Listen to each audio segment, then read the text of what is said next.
Yeah, I thought we had good efforts, you know, throughout our roster. It's hard to play with a lead for that long, and I thought, except for one small stretch, we stayed focused and guarded. Obviously, those numbers tell the story. We had great energy. Second game in 2 days. Boston is a really good team, and they're trying to find themselves a little bit. Coach Jones, fantastic coach. They won 21 games last year. I'm sure we're going to look back at this win and realize that we defeated a really good team as the season goes along. So, proud of our guys.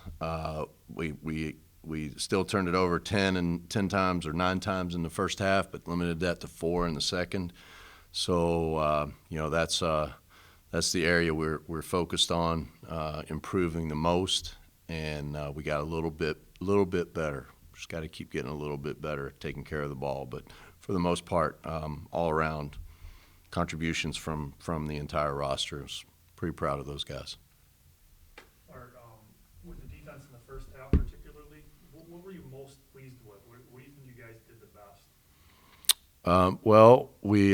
I think their best player, Walter White, he's on the Naismith watch. He's a 3-time All-League player. He had 27 in their opening game, and obviously we focused on him. We focused on trying to guard the post. Their starting post got in foul trouble early, which I thought hurt them a good bit. And then just making everything hard on White. That was really the key. And that group that was playing early, they cover so much ground so fast, and we were able to contest everything. And I think that's our angles are getting better defensively. We're keeping it out of what we call the channel, the middle, better than we had early. Rewind it to St. Thomas, we were getting crushed with middle drives, and they've really focused. This group is focused on what we need to improve, and if we continue to do that, we got a chance. With the way the roster was built, the length and the athleticism, that's kind of what you had hoped for and envisioned, right? A group that can do defensively stuff like this. Yeah. If we can pressure people in that back court without fouling, and then use our length and guard the paint in the half court, we're going to be hard to score on. And you come in with Ahmad and Moses, you got 2 rim protectors back there. And so the word's getting out about that. So they're on those scouting reports, and it's in those guys' heads. So we can push up a little more on shooters. We can pressure a bit more.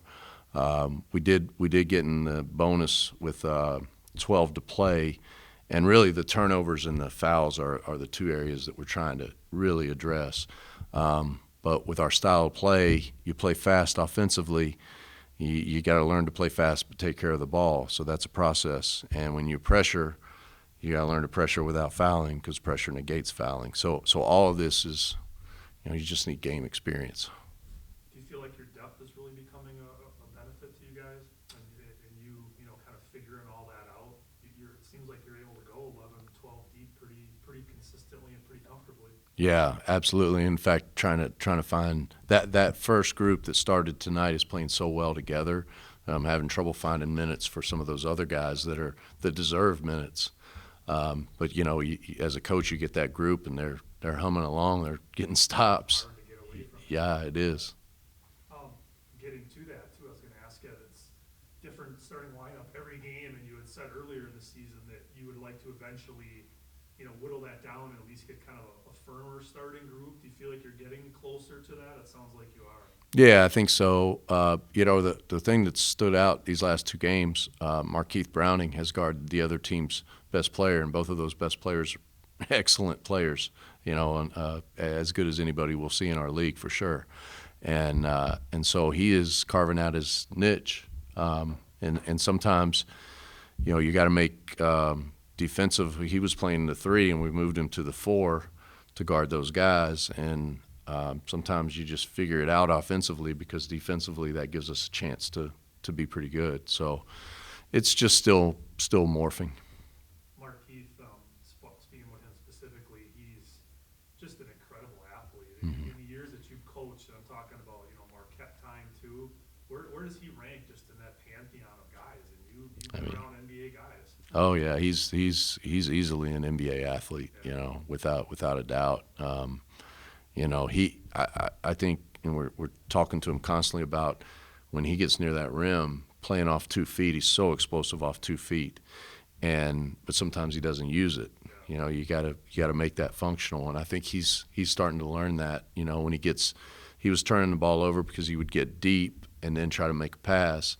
Well, when you're that athletic, sometimes you just go score it. And he's really smart. He processes everything, and he's really coachable. Beats himself up a little bit, but you know, he cares a lot. Yeah. And lastly, just, you know, 2 in a row now. You're obviously going for 3.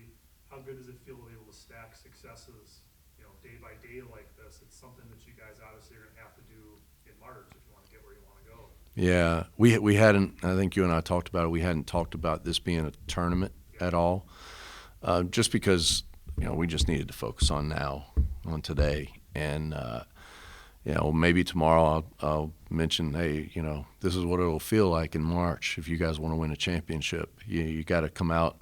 You're banged up a little bit. You're tired, you know. But the team that wakes up the freshest and gets going is going to be the team that plays well. And I like the SEMO matchup because I don't like the SEMO matchup. They're really tough and they really scrap.